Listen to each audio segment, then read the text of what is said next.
Hey friends, this is Trip, and today, returning to the podcast is Robert Wright, better known as Bob for all of you non-zero newsletter and podcast listeners, and I'm thrilled to have him here. He is the author of The Moral Animal, The Evolution of God, Why Buddhism is True, Non-Zero, and today we are celebrating the release of his brand new book, The God Test. It is on AI. Yeah, and you'll know if you're a regular listener that he was on a couple years ago during our first big AI series, and he had just started working on the book. And let's say that time was worth it. He argues that AI is the latest threshold in a 3 billion year climb towards higher organization. He does it by channeling some Teilhard de Chardin, and he insists that we need to recognize just how high the stakes are in this transition, and that to really get through it with, well, a future worth having, we're going to have to overcome some tribalism and some habits of relation and really start to think through this not as a situation for using the playbook of old, but an opportunity to grow our web of relations and move beyond the limits of a nation state when we have yet one more challenge that pushes us or demands from us a kind of cooperation for a world of flourishing. And that's just one element. I'll also say this is the best description of how AI works and how it evolved that I've read, one where you could hand it to someone who doesn't end up needing hours and hours of reading complicated text from, the pioneers in the field. Yeah, I'm really looking forward to teaching the AI in religion class next time, because now I have a book that will save me time and headaches and get everyone into the conversation we really need. And that is the heart of Bob's book, The God Test. That what we're facing in this technological transition is not something we can leave to the billionaires in charge or assume it will get smoothed out. But it is a challenge and an opportunity that we as a species are going to have to grow into. So, here we go. Bob Wright, new book, The God Test. Woo! It's a fun one. Well, hello, everyone. This is Trip, and returning to the podcast is Robert Wright, who has again written a book that is both strikingly clear, provocative, and I'm guessing it will provoke a whole host of different people invested in the AI conversation, Bob. So, super excited to get to talk to you. And unlike other guests where I've just read their books and then we talk, I'm a hardcore non-zero paid member.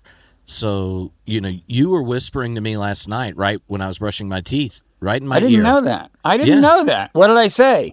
Well, you started talking about the Pope's AI thing, then, but then in overtime we hear about a Greek mystery religion experience of your conversation partner, the Stop AI movement in Canada, and a host of other things. So, and I think you've successfully, as someone who's talked about AI significantly, you've avoided giving out all the big ideas in your book, so there's absolutely no reason, even if people are hardcore Bob Wright fans, that they wouldn't go get The God Test right when it comes out in June. I couldn't have put it better. You read my mind. It's as if I were whispering to you right now, Trip.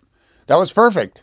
Well, I will say, without the regular interactions with you and Mickey, my intake of former Trump voters has dropped dramatically. So, and it might not be good for my cognitive empathy. But I'm sure we'll get there. To be clear to folks, I'm not the former Trump voter. My former conversation partner, Mickey Cow, says he's semi-retired from podcasting now, but for a while we were a regular act. Yeah. But you traded him in for Paul Bloom. Not a bad trade. Yeah, no, Paul is great. He doesn't have the perverse appeal of being a Trump supporter, but you can't have everything. Yeah. I mean, everyone has their growing edges. And hopefully Paul won't have to make a decision whether he votes for Trump the next time. We're all hoping that won't be on the ballot. So the new book opens where you bring up a 1983 interview with Geoffrey Hinton and what he was talking about there. But then 40 years later, in 23, he comes out as an AI doomer. And so if you think of that big 40-year arc, what is it in the book when you're as someone who kind of like picks these topics and then does a big deep dive, the accelerationist and the doomers are both getting something right, but also not getting cosmic enough. And so I'd love for you to like think back to that initial interview and help us understand what it was that kind of triggered the need for you to write this book, given the growing presence of it in the larger kind of public square. Yeah, so Geoffrey Hinton has now been anointed by the New York Times in a headline as the godfather of AI, and he may be the best candidate for that title. The approach to AI that he was championing when I interviewed him in 1983 has prevailed. The neural network, as elaborated and increased in power via, chip, ever more powerful microchips, which he predicted at the time. One of the few things I remember him saying, I mean, this was a long time ago, but one thing I remember him saying in the conversation is, I know we don't have a lot to show for this now, but as the power of chips increases, you will get massive parallelism. That was his big phrase. And things will start to happen. And he was right about that. And so, and he's played a significant role in a number of the breakthroughs since then that have helped, turn this kind of dream of his into a reality. But as you said, he's now very worried. He's something of a doomer. And he's worried that AI could, leave us in the dust, take over the world. We could become a thing of the past, that it could be the future of the evolution of intelligence, in effect, and it could have no use for us. Among other things, I mean, there are other things to worry about, and he's worried about those. Somebody getting a hold of it and using it to build a bioweapon, just some AI going catastrophically rogue before we get it under control and so on. But he also takes seriously the hardcore sci-fi doomer scenario of actual AI takeover. So, yeah, you ask why did when his name suddenly resurfaced a few years ago, at least in my consciousness, I mean, I had caught a glimpse of him every once in a while because and the way I remember is whenever I'd see his name in print, I would imagine him, the quote, like with a British accent, because he had a British accent. And just like a few times in the intervening decades, I would see a reference to him. And then suddenly, with large language models, which are based on neural networks, he, bursts onto the scene. And I'll tell you the thing that, after a little bit of puzzlement, and fooling around with these large language models, the thing that really got my attention and convinced me I had to write a book about this and got me to write my publisher and say, I know I've got a contract to write another book. Let's turn it into a 2-book contract. I want to do the AI book first. Is I realized there was something I really had not understood when I first talked to him. And honestly, I'm sure he came a lot closer to understanding it than I did, but it was something that was still in kind of inherently amorphous form, because nothing like a large language model was on, there was no predict the next word neural network or anything. Nothing like that was clearly on the horizon. But here's the thing I didn't get. I was still imagining, there was a version of a neural network that I described in the piece, and it was kind of a neural network. In fact, it was posited by a guy who had co-authored a piece with Hinton. But in retrospect, it was not a good example at all of what Hinton actually had in mind. And this was a neural network where you can kind of imagine not each word occupying a node in the network, but each kind of sense of a word occupying. So an ambiguous word like ball, which could mean a spherical object, or a big dance. You host a ball. That would be in kind of two different nodes. But anyway, the main thing is that in that scenario, I was imagining that you would have to import all of this into the machine before you could even get started. This knowledge of what words mean, okay? You would have to like get out, your dictionary and look at the different senses of the word and put them in the thing. And honestly, I think that is what the guy who came up with this model had in mind, this guy who'd co-authored a paper with Hinton. But it turns out that you don't need to do that. You just train these neural networks to predict the next word, and then you elaborate the training and teach them to do other tasks. But they actually develop a way of representing meaning, the meaning of words. And we now understand what that is. And it wasn't totally clear for a while exactly, well, it's still not clear exactly what's going on inside these things. But we now do understand how it represents meaning. And so the point is, most people in AI just had things almost backwards. Not Hinton, but most people, because they thought like the way AI would work is we would figure out how the mind works, and we would implant this knowledge into the machine, and everything, the meaning of words, the way humans process language, we'd figure it out and implant it in the machines. I mean, that was the explicit hope of the first artificial intelligence conference, where the term was coined in late 1950s at Dartmouth. And no, it turns out that you just feed a bunch of data into it and make it good human-generated data, and it kind of will reverse engineer something that is like the human mind. It's not exactly the evolution of the human brain that's being replicated by any means, but some of the key functional parts of the human mind are being kind of reverse engineered in a certain sense. For example, a means of representing meaning. We still don't know how the brain does that, but we know it does it, right? And that's when I realized that, like, oh my God, you can reconstruct everything about the human mind by just feeding in the kind of input data and output data, and having the machine get good at converting the first into the second. And in the course of getting good at it, it will be, in effect, building a brain that does the job. Okay?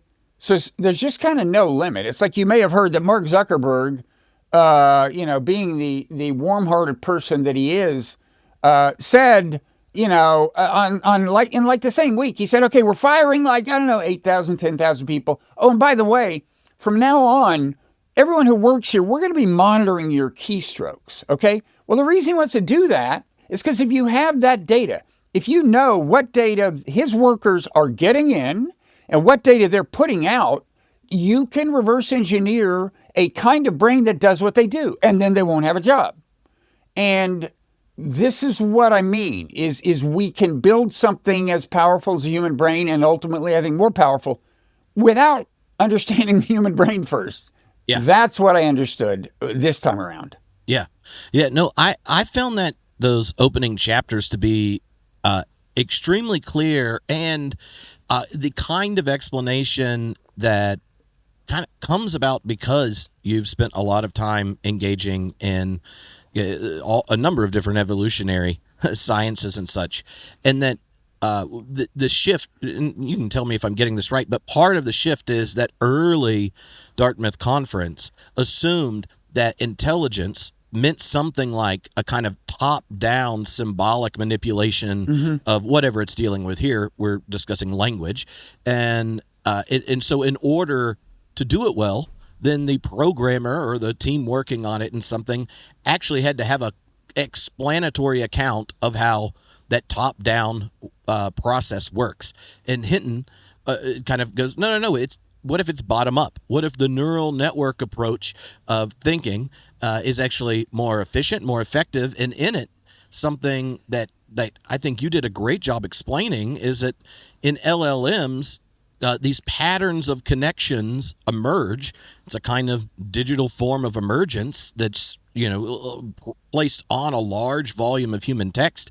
And that means that the process of kind of developing the models is simultaneously a learning, but it's a learning using the emergent patterns of bottom-up relations that have been an active agent of the larger evolutionary story cosmically.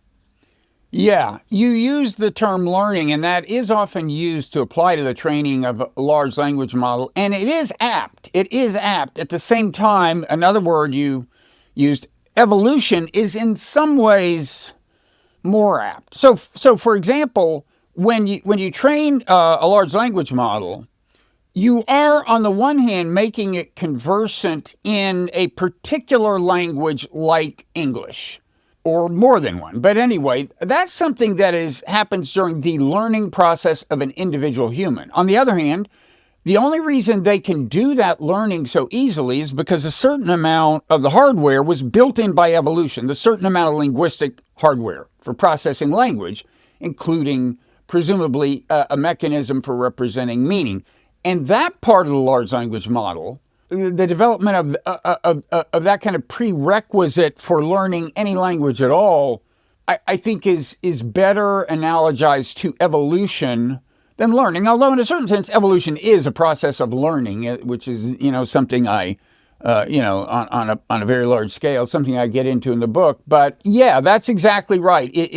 And I do in the piece, which came out in early 1984, I use those terms bottom up, top down, but I didn't understand this implication of those terms. I just, because our brains, you can look at our brains kind of that way. Like there's a jillion neurons and stuff is bubbling up, and conscious thought is a result of this bottom up process kind of, but we're not really aware of everything that has to get done to generate the conscious kind of linear thought. And I thought that was kind of all he was saying, is that if you want the kind of thinking we think of as thinking, the kind we're aware of, you got to have a whole lot of stuff going on in parallel. All these little tiny information processors and tons of them, neurons. I thought that's all he meant, but there was something deeper, which is that the brain, the neural network, is also a medium of evolution and of learning at like the same time in the course of the training of a model. In chapter 4, when you kind of describe the evolution of a large language model, one of the things I appreciated about it is I can now assign it, because I've tried explaining it when teaching AI in religion classes, and I get blank stares, and now I'm going to have them just read your chapter first, and then Tripp's fun lecture will make way more sense. That it was like I paused, and that was when I emailed you. I was like, "Oh no, this is really good. I want to talk to you about this." Well, more than happy to be of service, Tripp. Well, I'm going to waive whatever copyright fee they claim you owe me. Okay. All right. You can just show them this video. Yeah. Or if you want to make us pay, we can just show them the video instead. That's always. Universities love the ability not to actually have to pay for text. Have to pay. Well, you laugh, but just make sure they're not monitoring your keystrokes. Yeah. Where you teach, because that's the first step toward getting Zuckerberged. No one wants to get Zuckerberged. Nobody. Now, one of the things that happens when the kind of explanatory concepts that you move from, right, just learning alone to kind of training is also functioning in many ways how evolution functioned. It opens up this kind of trajectory that moves through the book of kind of biological, then cultural, then technological evolution, where the larger story of emergence moves towards higher levels of organization and interaction. And that kind of vision is something that you go back to Teilhard and such to get to. But as someone who spent quite a bit of time kind of engaging in the public square around science, the questions of meaning, you had a whole series on that back in the day with Templeton and things. What are those kind of lingering questions at the intersection of kind of sense and soul of sorts that the question of AI raise again and that you put back on the table? Well, first of all, this will probably be the only podcast I do about the book where the host just says Teilhard, and the listeners know what the host means. Some will say, now, Teilhard de Chardin, but anyway, yeah, I do get into Teilhard And I've written about him before, yeah. And of course, he's associated with, among other things, this idea of the noosphere, this evolutionary vision whose culmination is kind of the building of this planetary mind, this global brain, which he died in the mid-late 50s, and yet he had, in retrospect, seems to have envisioned something like the internet. And of course, for him, it was it was part of his theological vision and ultimately a manifestation of divinity. But if you leave aside for just a second the theological stakes, the philosophical stakes, the point he was making is, look, if you step back and look at the whole history of life on this planet, there's a couple of things that seem to keep happening. More complex forms of life keep getting generated. Doesn't mean every species is always getting more complex or none ever become less complex, but in general, the outer envelope of complexity, the most complex species at any, a million years from now or 10 million is probably going to be more complex than now. And even if there's a mass extinction event, the system recovers and flourishes and so on. And he said, in the course of this, we pass through these thresholds. You get complex cells, then you get multicellular life, then you get societies of multicellular organisms. And then in this one species, you get this, not only in this species, do you get something you could call cultural evolution, but certainly a more robust form in the human species. And then that evolution carries organization to even higher levels because, of course, cultural evolution in this scenario, I don't know that he used the term cultural evolution, but, he meant technological evolution largely, helps carry human social organization ultimately toward, as he could see then, the planetary level, notwithstanding the wars and other international conflicts that he lamented. That seemed to be the trend. And so for him, this planetary mind was the culmination of a large evolutionary process that encompasses two kinds of evolution, biological and cultural/technological. And it has a moral direction in his scenario, because the only way for us to become a globally unified species was to become more charitable. For brotherly love to become more pervasive. And, first thing I'd say is, like, in describing the evolutionary trajectory, he's just kind of objectively right. I mean, that's the way things have gone. Now, people have different ideas as to why. They may not think it is a manifestation of higher purpose, as he did, but, it is suggestive, and it's interesting that I think in a certain sense it does have a kind of moral direction. And I argue in the book that if we don't get better at getting along, if human beings don't get better at getting along, we're going to be in deep trouble with AI, because we really have to confront it as a cohesive global community. But the one thing I think Teilhard did not see, as far as I know, is the possibility that the neurons in the global brain would consist not just of human brains. He called it a brain of brains, and that's what he meant, but possibly silicon brains. And that is a new prospect that I think, we have to confront, from a number of angles. But yeah, I've long been a Teilhard fan. I mean, I'm not saying I share his exact account of how evolution happens. As far as I can tell, the Darwinian mechanisms are sufficient to explain it. He wanted to also invoke something kind of Bergsonian, some kind of Elan Vital. But, I will say consciousness is mysterious enough that I remain agnostic about a number of things. Yeah.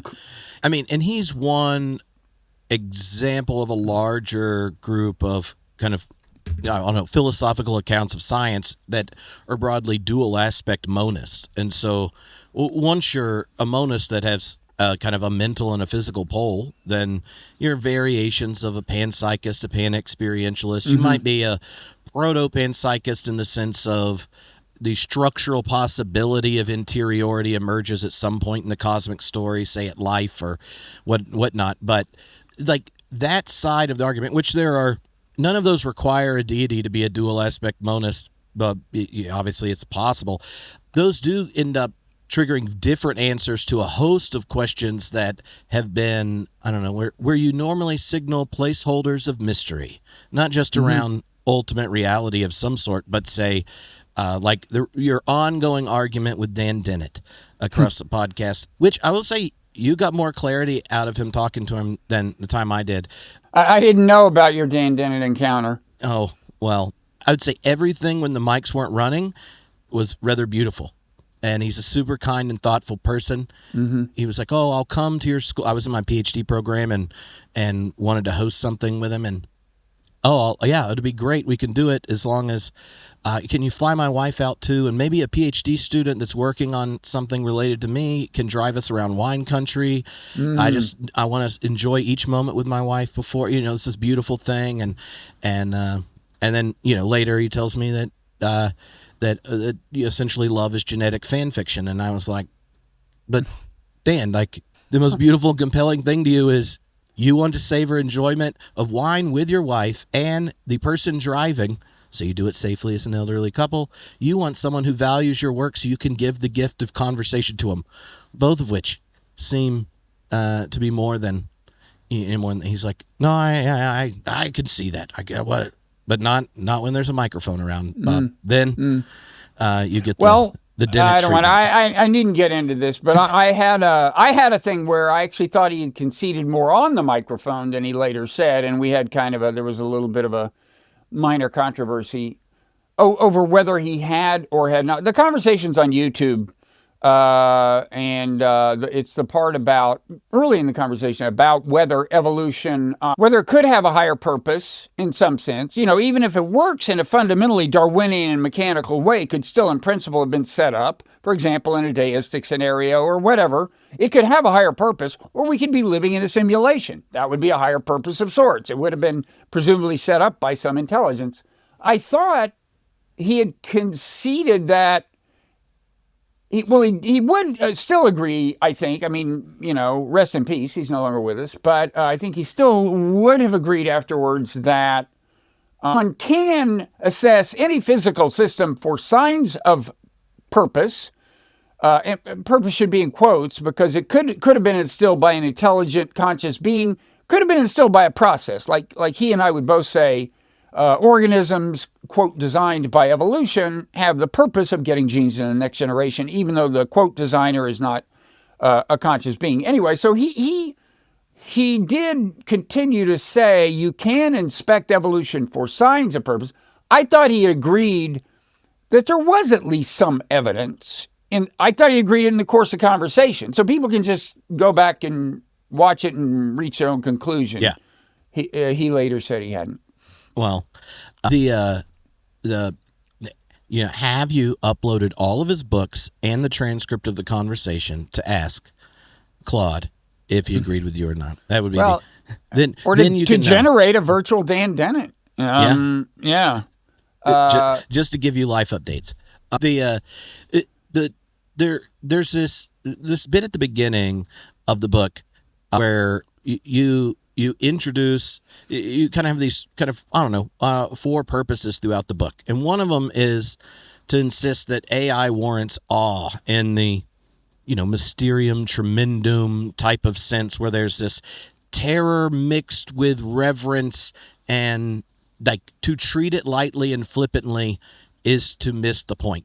And then like in response to that, you tell us you want to convince us that we should be actively trying to steer the situation, our ongoing, growing, developing relationship with AI towards the better end of the spectrum, and that requires this kind of big orientation, or big reorientation of human thought that where Teilhard and stuff comes up, and like if we take that seriously, something, and people listen to this. I've done whole series on AI and stuff where you were on previously. So if we're taking that seriously, like what can you do channel your inner boomer and celebrator of AI and your inner apocalypticist and give us like the versions of them that you think not only like typify them, but also kind of like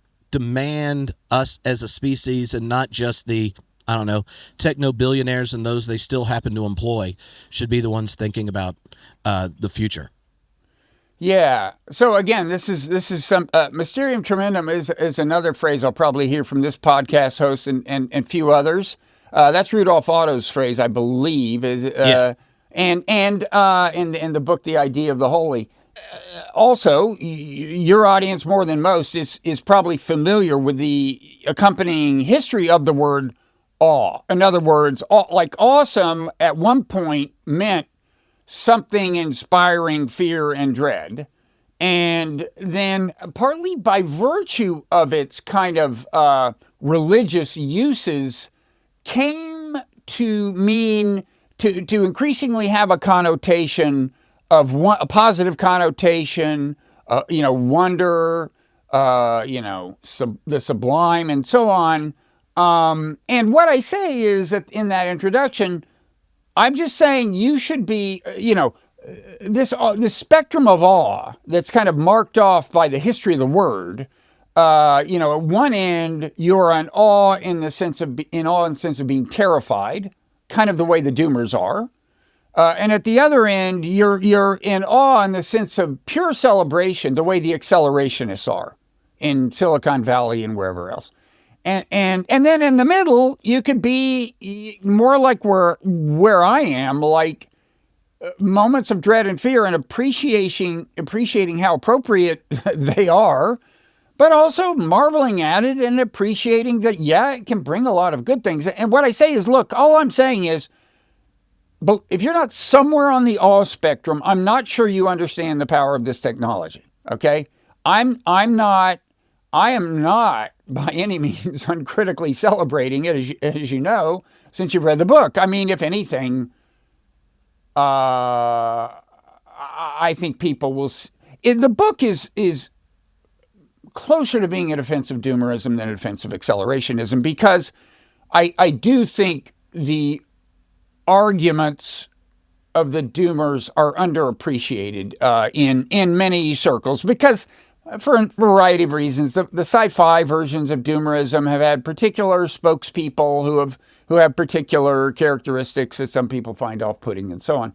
But yeah, my position is just the stakes are super high, and in a way it's not surprising if you look at it in a Teilhardian way and see it as the culmination of 3 billion years of change, where the pace of change is now really faster than ever in all 3 billion years. The pace of technological change is faster than 150 years ago. And technological change is a lot faster than biological change. And I argue, we have to move to kind of a global level of social organization, at least in the sense of some significant degree of international governance, to keep this technology under control. Because I think accelerationism is just lethal. I mean, if you just let them have their way and we move ahead as fast as possible, it's going to be so destabilizing along so many dimensions that just all hell is going to break loose.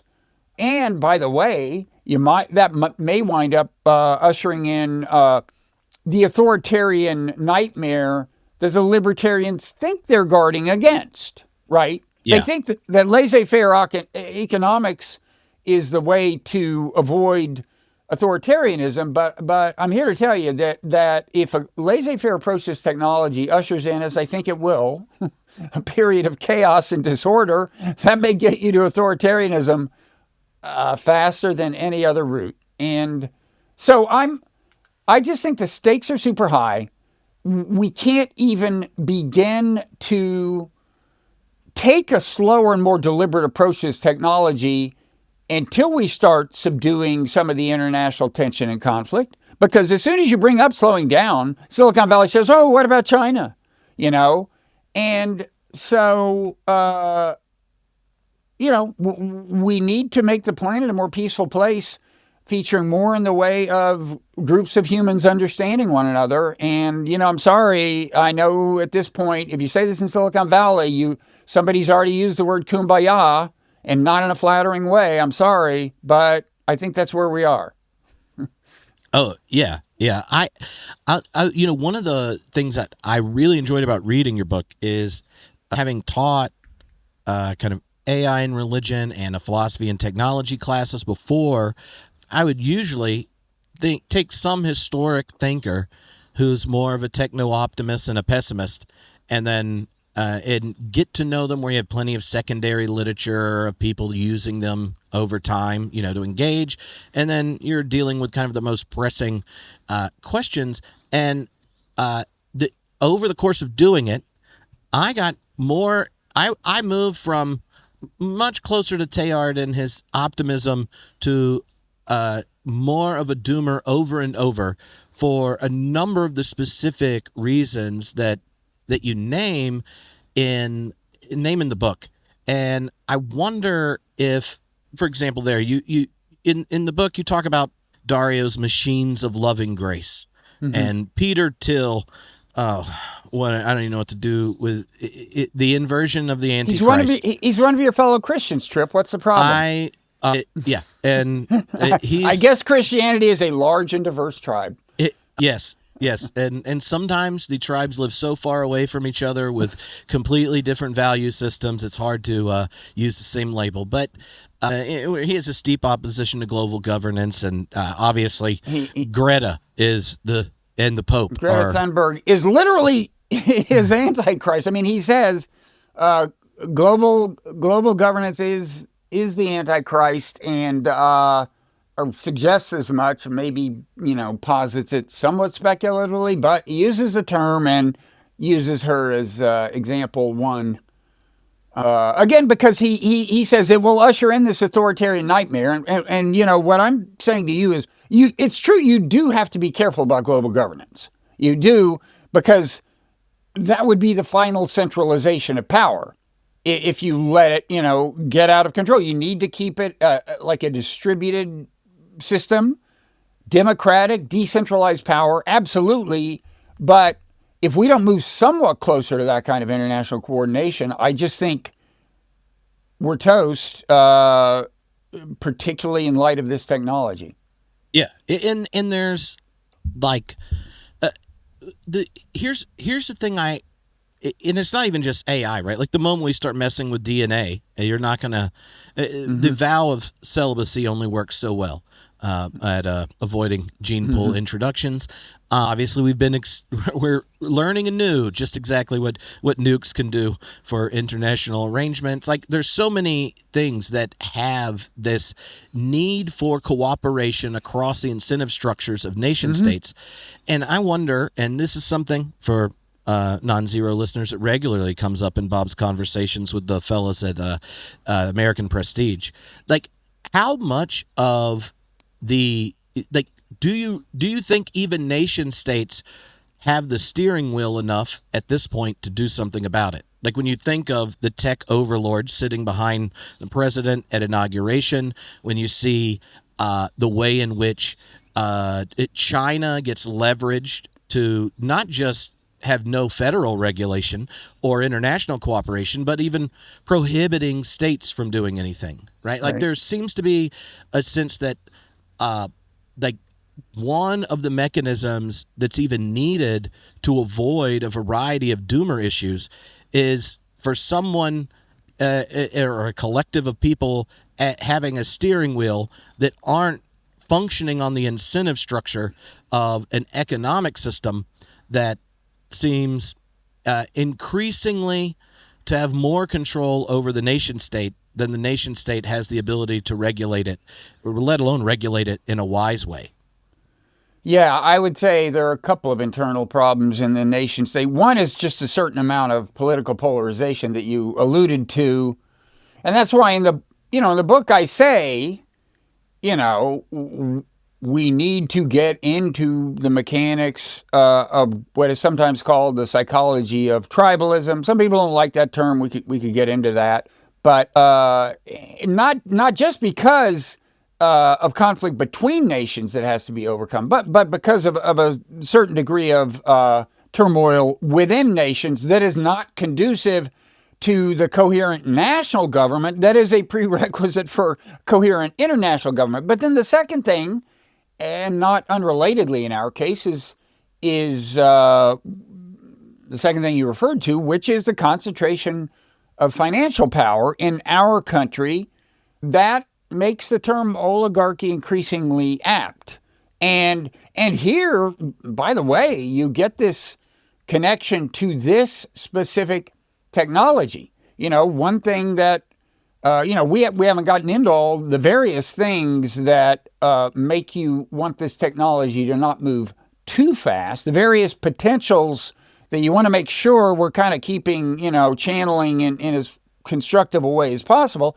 But one of them is certainly the power to persuade people and control them. I mean, AIs already have demonstrated a great persuasive power, and they'll get better and better, and you won't be able to tell online necessarily which is a bot and which isn't. So they could be tools of mass persuasion in various ways. Certainly mass surveillance, right? So you wouldn't want, like, the creepiest billionaire on the planet to happen to be a guy who's building one of the most powerful AIs on the planet.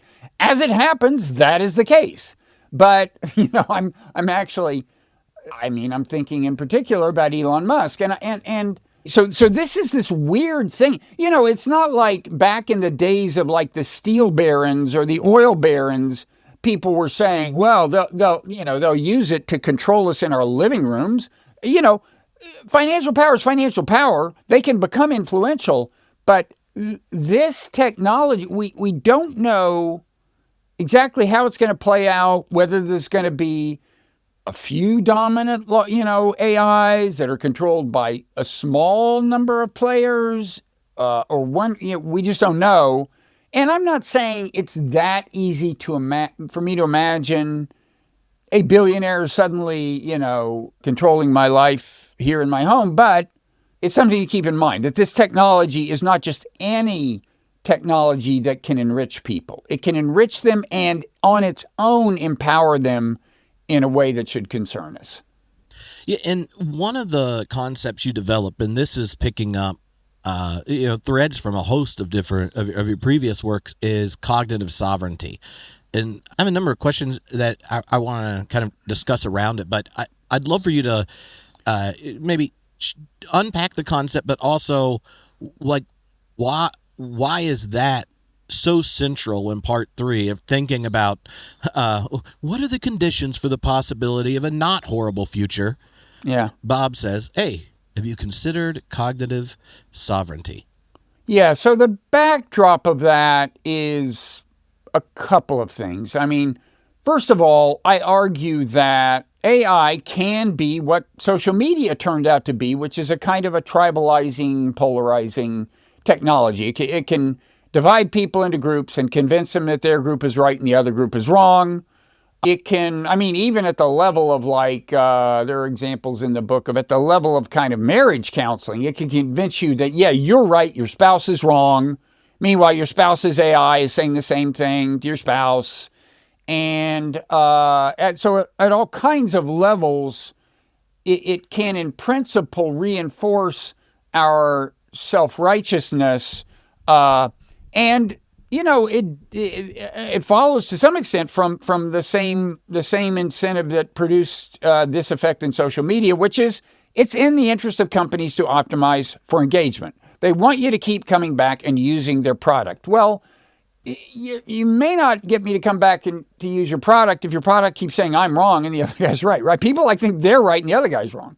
And so, especially if you imagine that each of us could get more and more wrapped up in our little AI world at the expense of actual human social relationships, which I think is a real dynamic, then you could have AI convincing you that you are right, your spouse isn't, your country's right, the other country isn't, your political party at the other isn't, with even more and deeper conviction than you had before. So that, and given my belief that that kind of division is exactly what we don't need as we head into this age and try to govern AI, that's a problem.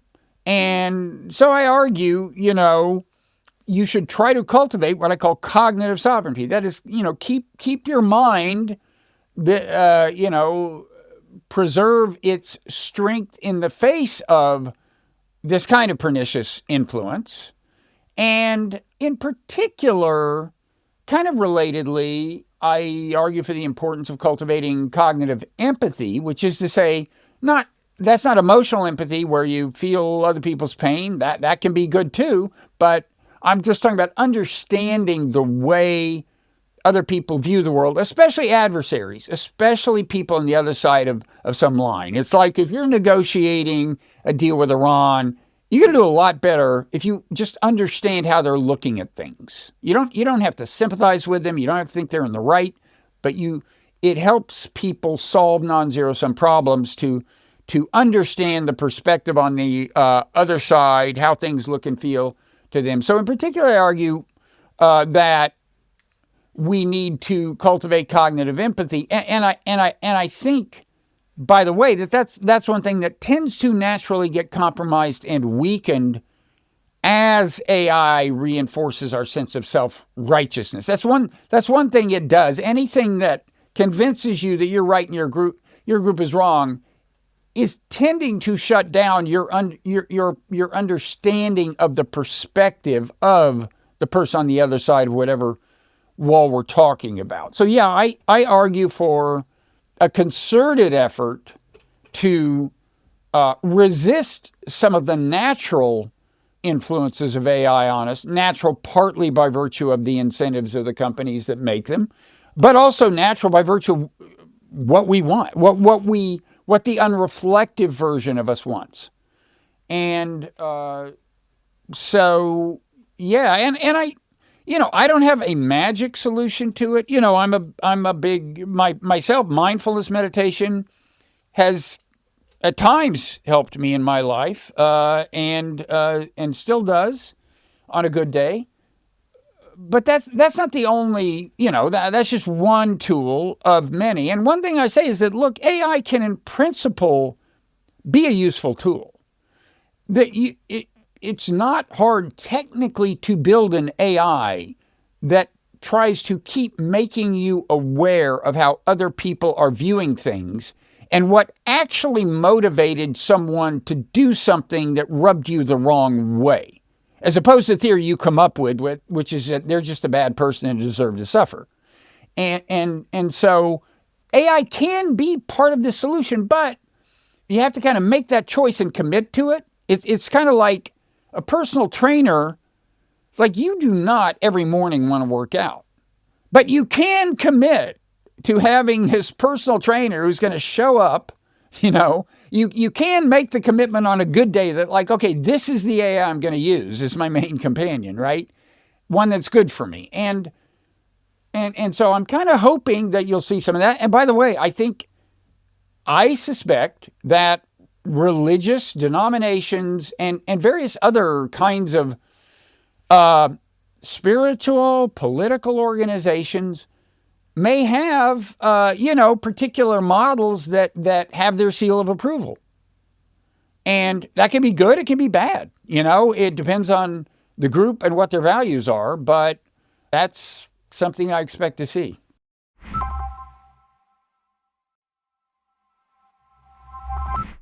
I love teaching philosophy of religion, and in it, I've switched to, as opposed to like talking about the ideas of different religions and connecting them and stuff like that, to talk about the practices. And like the contemplative traditions run through all of them. You've obviously written a whole book saying that, Buddhism is true. It's like, no, these actual sciences, the psychological and brain sciences point out, like, this is an actual kind of practice that exists in the wisdom traditions that makes a really big difference in helping us overcome the natural habits of our culturally and socially evolved brains and interaction. And so, like, one of the metaphors Jesus uses is like the inner room, right? In the Sermon on the Mount, he says, "Oh, when you pray, go to the inner room, pray in secret."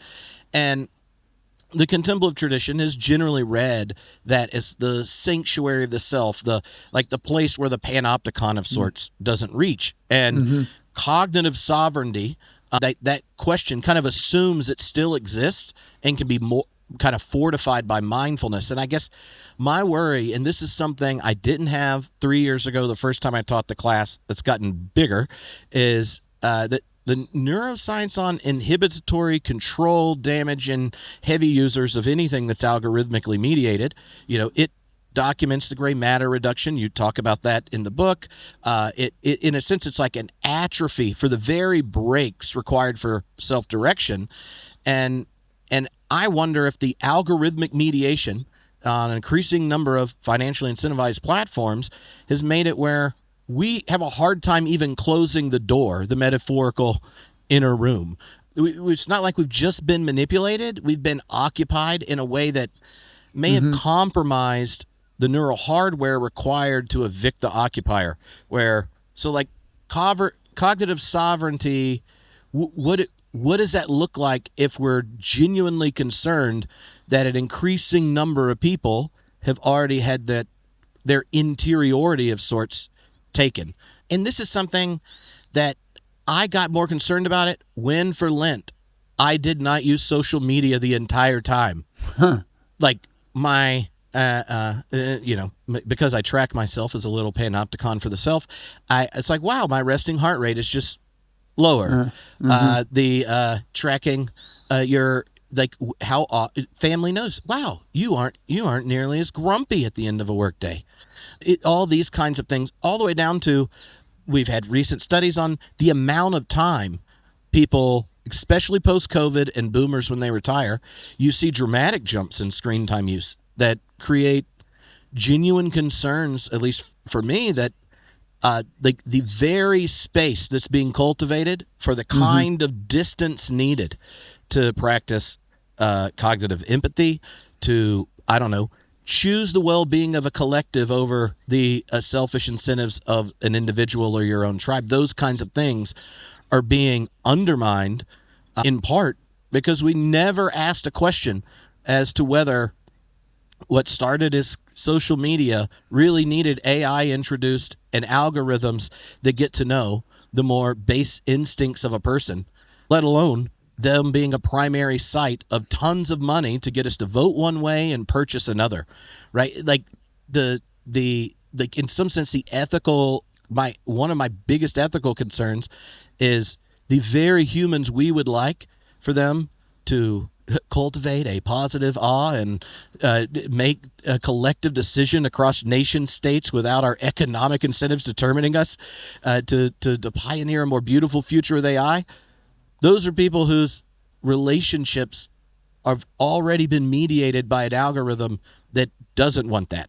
Because Zuckerberg wouldn't want that, Bezos. Like, if you go through the people running those algorithms, there's nothing about them that, short of the end, like somewhere where their billions can't save them, right? Like there's not a genuine desire. Like, oh, well, we're going to fire people. We're not going to hire people. Like, you can already see it enabling a logic that makes me genuinely concerned.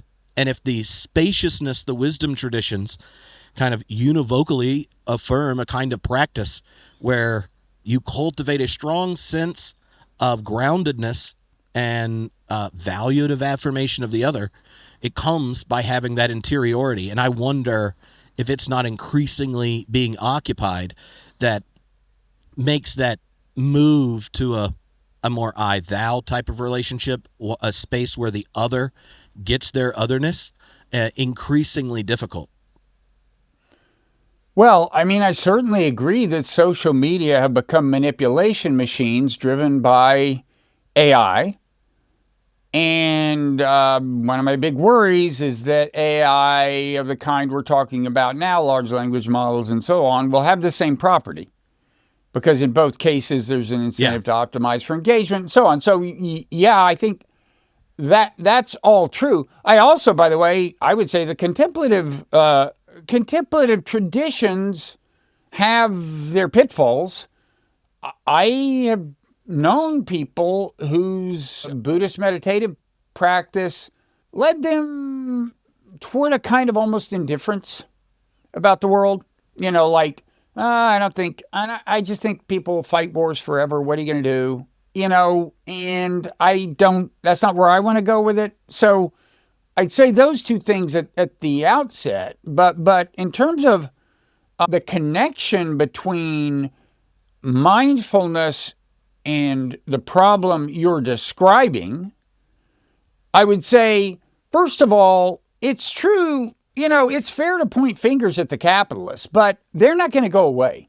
Okay, so liberation is going to have to come from within. I mean, we are, I just don't imagine seeing a system anytime soon where no one is incentivized to build social media that optimizes for engagement. I mean, I can imagine laws I would like to see, but that might mitigate the problem somewhat, but unexpected. And I think it's up to each of us to try to resist the manipulative forces. And that is a very subtle undertaking because the manipulation is hard to even perceive when you're in the throes of being manipulated. Yeah, you even call it a cocoon in the book.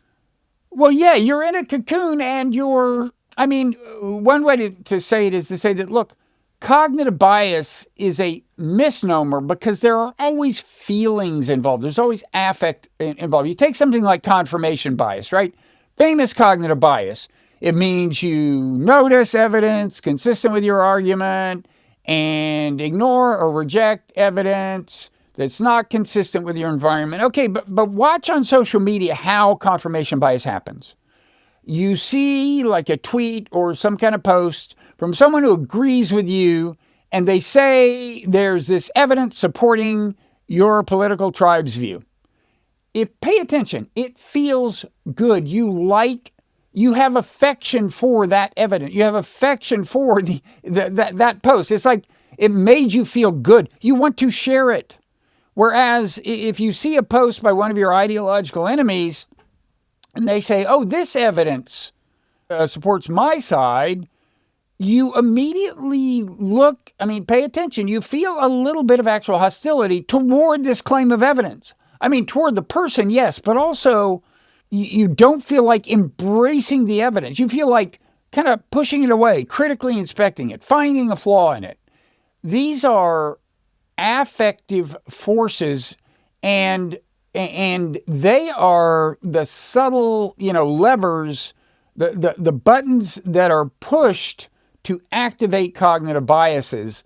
And I think mindfulness, when it's working, and it's a challenge to sustain mindfulness in real life. It's one thing to get more mindful on a meditation retreat. I encourage people to see what that's like if they've never tried. Go on a good, 1 week silent meditation retreat. That said, I'm not responsible for what happens. Not everyone.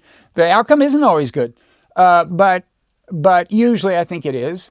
And the outcome consists large to some extent of a kind of remove from the active affective forces that normally just push and pull us through life and get us to say certain things and think certain things without much reflection. So I don't know if this answers your question, but I agree with your diagnosis about the things that social media does. I certainly agree that it has a tendency to undermine the kind of respect for other sentient beings in some cases, because it makes it easier to belittle the other tribe and to think that the people in it are just pure bad. And so I agree with that. And I'm not saying mindfulness or the contemplative tradition is the cure by any means. It's just a tool. Yeah. And it's not even a tool everyone has to use. You may have other tools. There's cognitive behavioral therapy. There are other spiritual traditions. There's a lot you can do. But I do think mindfulness is a particularly direct assault on the problem as I see it. And I think it can work. And that's all I'm saying. And again, cognitive sovereignty, it's not the end all and be all. It's just that I think we need to be aware that these AIs are going to challenge our sovereignty, our agency in subtle ways. And we need to be alert to that. And it may help to just think, well, this is now one of my missions in life, is to be strong enough in my agency to resist some of the more nefarious influences that these things can have. Yeah, yeah, and I wonder, it's hard to imagine with the increasing relativizing and decentering of wisdom traditions, how we cultivate communities where people develop those frameworks and such over time, right? Like, and I would say, after the inner room speech is where Jesus says to pray for your enemies, and it's always the second thing to do with your mindfulness is to actually pray for your enemies. It has a profound impact when done regularly, but that's not like I would have wanted to do that unless you're in a tradition that says this is like, no, we're going to do it. I don't want to. Well, Jesus said to, so we're going to do it, right? And then over time, that changed the way, like when I was first learning it and coming out of undergrad after 9/11, praying for Osama bin Laden every day changed the way I thought and reflected about all the decisions that were going on amidst a time of rampant Islamophobia, militarism, nationalism, whatever you want to call the train wreck of the invasion of Iraq, which somehow all the people that talked us into it still all have jobs. To put it mildly. Yes. they are editor of the Atlantic. They are, it's just like they're still in charge. But one of the things that runs throughout the book, you have these kind of regular moments of kind of, how are we going to slow down? Is anyone even taking this seriously and such? Like, that worry I have, and I was thinking about it and ended up at Princeton for this conference with Hartmut Rosa, the German sociologist. And he introduced this concept called dynamic stabilization that I kind of just wonder what you think, where he said that, part of modernity is that it's structurally addicted to acceleration because growth, escalation, efficiency, all those kinds of things are actually what keeps the system stable. Like, growth is required for its continued movement. And the moment you stop accelerating, it collapses, or the moment you as an individual opt out, you have very little place to stand. And I wonder, how does that kind of predicament, which he puts in a 600-page book, but how does that help account for that line that I think at least 3 times you say, could we please get serious about this? Like, maybe it's hard to do it when the kind of structure running on largely shaped by our economic system, but it has its cultural and social variables as well, makes slowing down an intuited death sentence for whoever does it first, right? It's kind of like you're in an above ground swimming pool and everyone's running in a circle. And if you just decide to do anything other than keep pace or speed up, you're just going to get hit and you're going to get pulled under. And I wonder if that larger system, which, say, Sam Altman, Dario, they're all in the race. So, right, the economic system's reproducing itself through technological escalation, and AI is the latest engine. And the China race framing isn't just useful for AI companies, but like a perfect fit for a system that requires, right, uninhibited growth and acceleration anyway. The growth imperative, I mean, it's more puzzling in some contexts than others. You mentioned Princeton. I've wondered about it in the context of Princeton because I just have noticed, like so many universities that are well endowed, that have the endowments to permit this, it just grows relentlessly. And more of this, the open space is being crowded out by new buildings. And in addition to just the perimeter of the campus expanding, and the reason I wondered about it is, like, it's not like it's a corporation competing, right? It's not like it's responsible to stockholders who want growth, I guess. I mean, maybe alums want growth. I'm not sure, but so I guess the answer is partly it reflects a very human imperative. I mean, certainly in the AI race, Dario and Sam and Demis, they are I think to some extent, competing for status. The thing about status is there's never enough.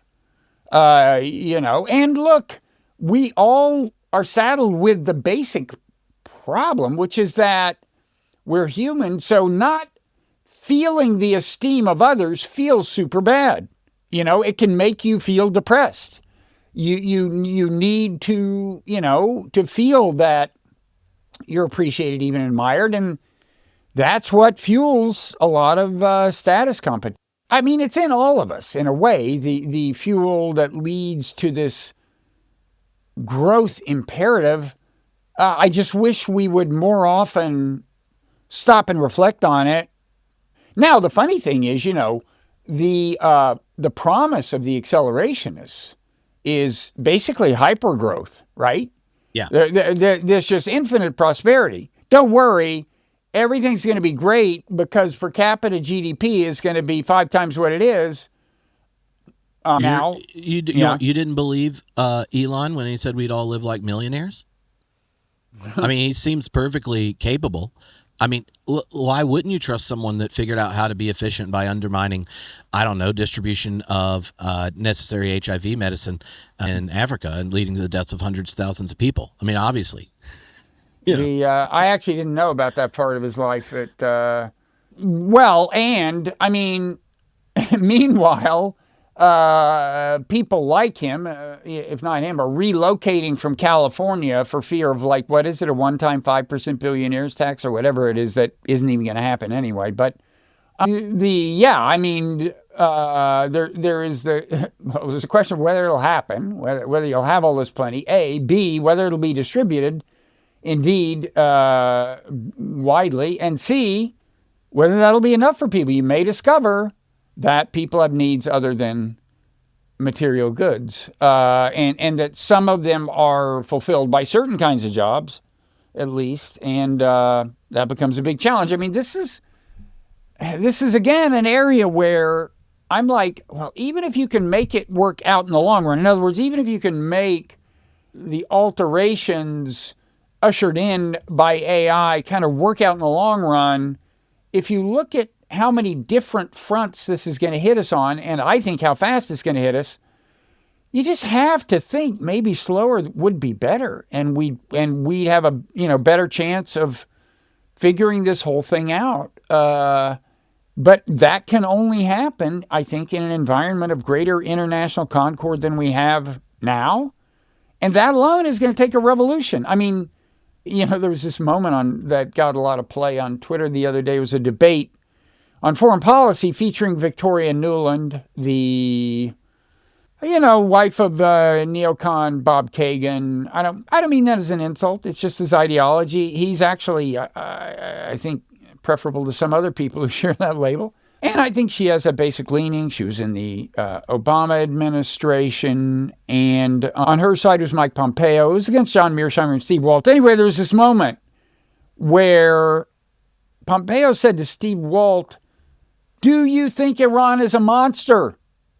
And he said, "Well, no." And, he went on and he said, "I think lots of nations do all kinds of bad things. My country does all kinds of bad things, but I don't think it's a monster."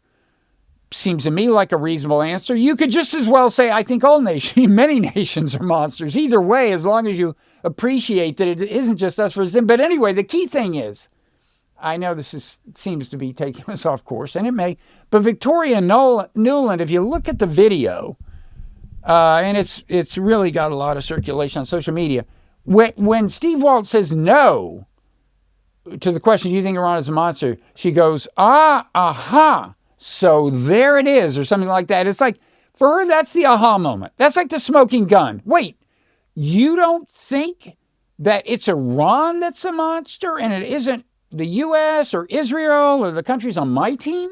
Like, notwithstanding the fact that both of those countries, the U.S. and Israel, have killed way more innocent people than Iran has killed, right? And I'm not saying Iran is better than them. I'm just saying that for her to assume that it's an open and shut case, that one of these is evil, one of these is good, is what's wrong with the way the foreign policy establishment thinks about things.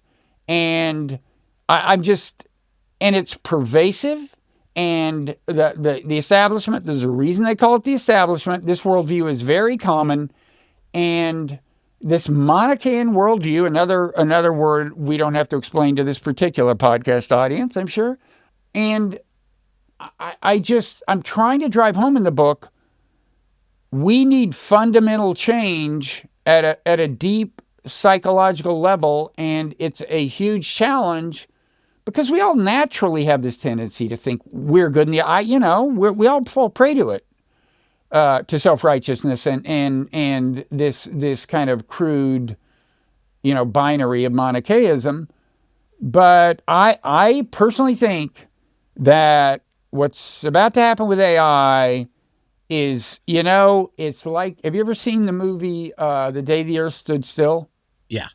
Okay, it's like AI is like these guys. They coming down from outer space and going like, look, it's up to you. Get your shit together. We're going to fucking blow you up, man. It's it's like, I don't mean AI is consciously saying that. I just think that's the implications. That if we don't govern this technology wisely, we're in trouble. To govern it wisely, we have to first get our shit together. Mm-hmm. The book closes with a claim that if a silicon god arrives, it will be in some sense the god we deserve, which is both a haunting line and one that's so good I hope you just finished for the day after you typed it. You're just like, this is a zinger. And you can kind of read it three ways: as a warning, a resignation, or a kind of inverted hope. And so I wonder which it is for you, because it seems like you could read this book as picking up the conversation in your previous book, The Evolution of God, where this is the next chapter in the same arc, an account of the next God concept that's emerging. And, if this God concept has the same structures of emergence and ethical expansion of boundaries and these kinds of things, we're like, oh, well, this could go really well. But it obviously doesn't have to. So, like, what all's entailed in, like, if a silicon god arrives, it'll be in some sense the god we deserve. Yeah, I mean, the thing I like about that is that the way the production of the book fell, that is at the very bottom of the page. So some people may turn the page hoping for something a little more unreservedly upbeat, but if the rate is not there, that's the last line, the last chapter. Anyway, of the three options you gave me, I think was inverted hope one of them. I mean, I don't mean it as grim resignation. I mean, it's kind of what I just said. It's like and look, I actually don't believe in my heart that people deserve to suffer for their sins. Okay. Like, I'd be like, if I were God, I'd set up universal salvation personally. So I don't mean that if this goes awry because we didn't get kind of our moral act together, well then good, because we fucked up and we deserve. I don't mean that. I just mean in the traditional sense of just desserts, right? If it works out, first of all, if it is a silicon god, I'm not saying you will get the super intelligence that has the godlike powers, but I'm certainly not ruling it out for reasons I explain in the book. But anyway, the line there is, if that kind of god arrives and it's a good god, it will be because we got our act together, because we became a better species. That's the only way to shape it in that direction effectively, I think, is if we become, if we want to create a morally good God, we need to become a morally better species. And, you could say, using traditional lines of thought, that then we will deserve that God. And if we don't reform, then getting a bad God will be, the fate we, quote, deserve. That's what I said in some sense. The line includes the term, in some sense, the God we deserve. I mean, by traditional reckoning, not that I will celebrate our suffering if things go awry, but that's what I meant is that, and in the run up to that, what I'm saying is, AI is evolving. Technologies evolve, if you ask what is the environment of its evolution, we are. We are making the choices about which traits it will have.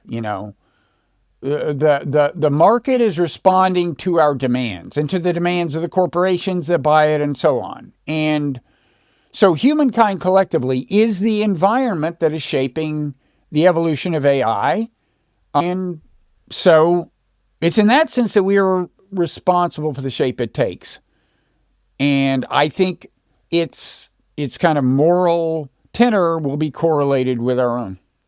So the last question I had, and this is kind of thinking about yourself in light of the arc of so many of your books, right? Like your first one is looking at 3 scientists and their own scientific question, how it changed their religious vision and such, to the moral animal, the evolution of God, why Buddhism is true. All of them had these different ways of taking religion seriously and taking the practice of those within it seriously and taking seriously the tools we've developed over the course of the Enlightenment for understanding, articulating, explaining the world and such. And one of the times you were on was after you gave a lecture that I really enjoyed called the New Agnosticism. Because you were problematizing the kind of sweeping dismissals of the New Atheist or the exuding confidence apologist. But so, like, after working on this book and thinking how those questions have been live, how do you find yourself thinking about the religious frame writ large? Does it, in what ways have you kind of changed your mind along the way? If you think back, I mean, even the last question in some sense is the argument of evolution of God, is this picking it up and such. What has the kind of, taking seriously religion and their lived practices, communities and such throughout all of these, how does that change the way you think about it in general? And especially knowing that thousands of more progressive clergy who probably already own those books are listening, are there things about those communities that, in light of having spent so much time on AI, you go, hey, maybe you should pay a little more attention to this, or make sure you try to give this gift in your tradition to the people and stuff like that?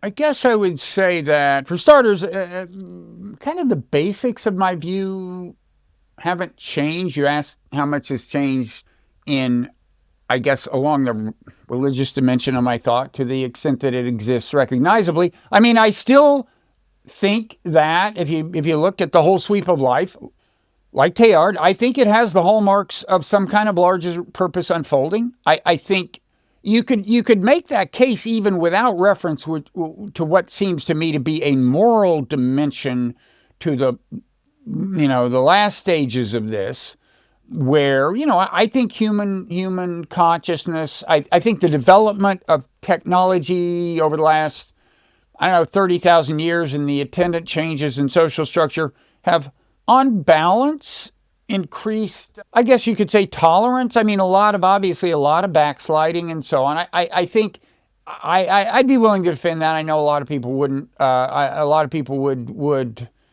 challenge that idea. But then I also think very much that we are at a juncture where there is this moral test. I mean, one reason the book is called The God Test, maybe the main reason, is this seems to me like the kind of test a God would give you, right? Like the kind of God, in very vague terms. In other words, a God with with a moral polarity, which is, a moral core, the way I think most of us think about God. It's the kind of test you could imagine a God giving a species, because I'm saying passing the test, doing what is in our own interest, is going to require movement toward enlightenment in, real moral enlightenment. And I talk about that and the connection between Eastern enlightenment in the Eastern sense of the word and the Western sense of the word.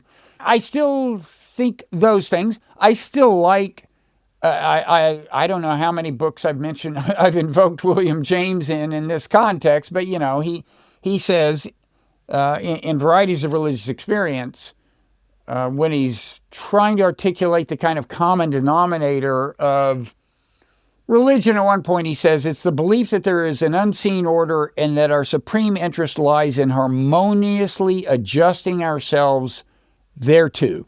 And, I think the view I've just laid out is religious by that definition, even leaving aside the question, even leaving aside the question of purpose per se. I mean, I do think there's a moral dimension. It is in our supreme interest to align ourselves to. You can argue or not argue that that is itself suggestive of purpose, but I think it's the case.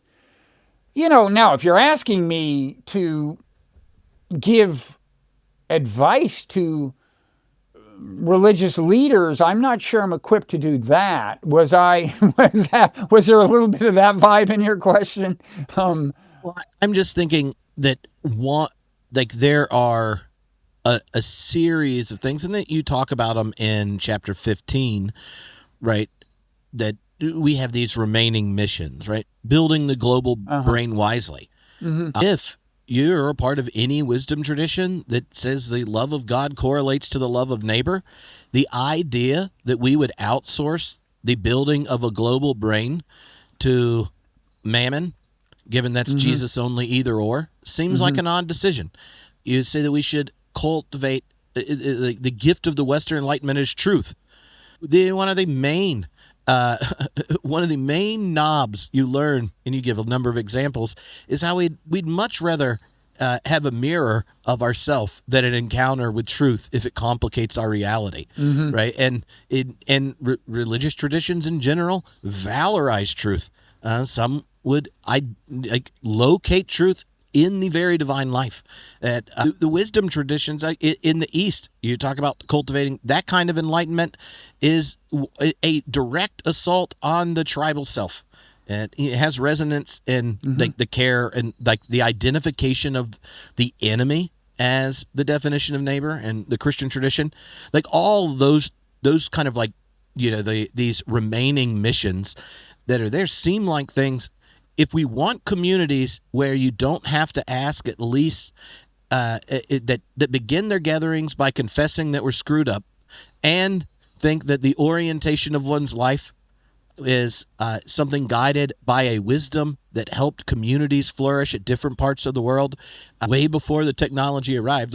There's something in those three areas that they each have to give, and oftentimes the anxiety of how this larger question shows up gets our attention, but the bigger mission doesn't. And when you if you just think of how many different vocations exist in any religious community, to go in whatever ways you're connected to bringing about a more increased connection that is oriented towards the well-being and flourishing of each other, then that is how you, in your job, be it a school teacher or go through the list, you're doing God's work by helping us build this wisely, and because it's going to be built, and the question is what kind we're going to have, and when we do it, are we going to contribute our gifts towards flourishing? Are we going to have a rigorous commitment to truth? Are we going to insist that our tribal allegiance is an impediment to flourishing? Theoretically, that's been our job the whole time. So now, if we don't do it, we're going to get the God we deserve, and that might be the only time you can get some of us more eschatologically optimistic Christians to think hell might show up, is if we don't do that. Yeah, I mean, there's so many ways you can build little bridges. I mean, that riff toward the end you did. I mean, it just, in anyone's life, there's so many times when you have the opportunity to make the world a better place just by the way you communicate with someone else. I mean, I speak as someone who fails to do that on a fairly regular basis. We all get moody and so on, but we're all in a position to help. In terms of, by the way, Bible verses, one of my favorites is the one about, why do you focus on the mote or speck or whatever the translation is in the eye of the other guy instead of the beam or log in your own. I think that's if I were a minister in a Christian church, I'd be making reference to that one a lot because it it just applies at all levels. It applies in your, if you're married, in your marriage. It applies in matters of war and peace and keeping things peaceful, and at all levels in between. And there will be, legitimate reasons to exert some degree of control over it, and because it has dangers. And the question of who controls it is just really critical. And you do want to keep that in mind, and you would like it to be in the hands of the people in as broad a sense as possible. Yeah.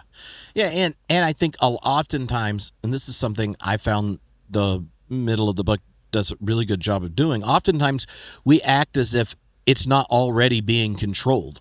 And so like any kind of intervention is contested, as opposed to inaction already has ceded control to certain individuals with their own incentive structures.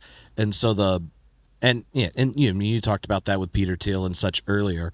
One other thing that when you mentioned William James' line of harmoniously adjusting ourselves to the unseen order being a kind of supreme good, I'll just say that those of us that are process philosophers, like William James and Whitehead, Teilhard, all have a deep resonance there. That's one of the places you see James kind of why he gets identified in not just pragmatism, but in within the larger network of process philosophers, because that harmoniously adjustment, you obviously don't have to describe it this way. Everyone should do it anyway. But if the valuation of possibilities that meet you in a moment are the site in which one mind receives an invitation, lure, call, whatever language you want to use, from the divine mind, then that harmoniously adjustment is the way in which God gets imaged, materialized, incarnate, whatever. I mean, there's lots of language you can do about it, but like that language there in Varieties is really similar to his lecture when he's talking about, in The Will to Believe, where he's not saying like, oh, well, if you just think about this rationally, all you Harvard undergrads who are dismissive of religion, then you'll say yes to some ultimate reality.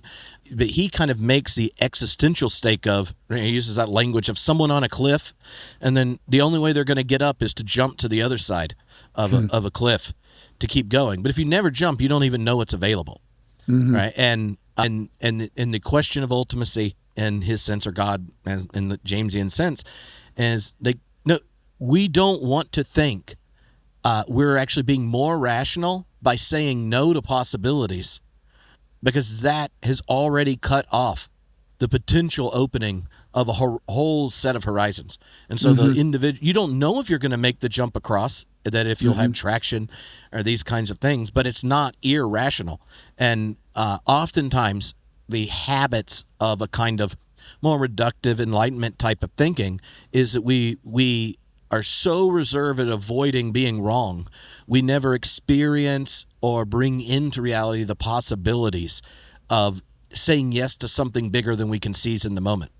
And I think the larger framing of the book, when you call it the God test, is in some sense an insistence. Like, if you take the awe thing seriously right now, then you don't want to see what the possibilities of AI in the future, if we never make the jump, that we need to intentionally, strategically, and collectively adjust ourselves to having a greater harmony with whatever the unseen order is, that we can, at least on our terms on this more reductive account of the universe, point at, oh, well, here's value emerging, or purpose over here, or consciousness. But, it's in the appendix where you go like, Dawkins inadvertently grounded a kind of different kind of argument for higher purpose, not based on the complexity of organisms, but that directional process, the biocultural evolution that produced them. And so one of the ways, at least where, in the back of my mind is always like Whitehead and James and company. One way of seeing the God test is, do we want to think we have a solution without ever attempting the other side? At what point does the crisis we're generating continue to legitimate kind of dismissing the larger wisdom traditions because of the kind of rather shallow and flippant dismissals that you've been critical towards them in general. That kind of opening or invitation, regardless of how religion or the God word functions for you, I think the God test is saying like, no, this is a pretty big deal, and it's asking a question that our much more flattened or narrow or controlled vision of the world doesn't contain within it kind of the energy or the vision for the kind of solutions we need. Yeah, at the risk of trivializing this, there's the saying from basketball: you miss 100% of the shots you don't take, and we may only have one big shot left. I would say. No, I don't want to be quite that dark, but I want to be pretty dark. Yeah, I want to get people's attention. This is serious. Well, I think you did a wonderful job. I really appreciate you writing it and getting to hang out and talk about it. Everyone should just go read the book. And if you don't read the book and love this conversation, you should buy 2 copies. One for a friend, and then one for yourself. And then they can read it and talk to you about it. See? And they will convince you to read it. Is that the way this is going to work? I like this marketing scheme. Yeah. Is this like a pyramid scheme? I mean, it's still okay with me if it is. I'm just trying to decide if technically that's what you're advocating. It's fine. Whatever. It's a great plan. What was the book you were working on that got shelved for AI? It was on cognitive empathy, period. The power of cognitive empathy. Do you think the intervening years have given you more examples of just how necessary it is? Well, I mean, people who spend time with me can sigh and answer that I am always evincing my awareness of the problem. I mean, like driving around with my wife and complaining about how badly designed the signs on the New Jersey Turnpike are if their goal is to actually steer you where you want to go. Even AI, technological interfaces are a perfect example of, online interfaces, including ones that are trying to invite us to use AI, are often a good example of lapses of cognitive empathy. People who design them not putting themselves in the shoes of someone who's much less technically sophisticated than they are. They confront this interface. They don't know what to do. So, yeah, I wouldn't say I've come up with whole new categories of cognitive empathy failure, but I can fill a short book, and that's why I guess my next mission. Well, thank you so much, Bob. Is there anything you want to make sure we direct people to? I'll have links to everything attached underneath it. I have a newsletter and a podcast called Non-Zero, but I mainly want to thank you for taking the time to actually read the book and read it closely and then spend all this time talking about it. I mean, promoting a book has its ups and downs, and not everyone you talk to has actually read the book, understandably. I mean, a lot of them have jobs that just don't permit that. But it's great when you get to talk to somebody who really had the time and put a lot into it. Well, glad to. It's been fun.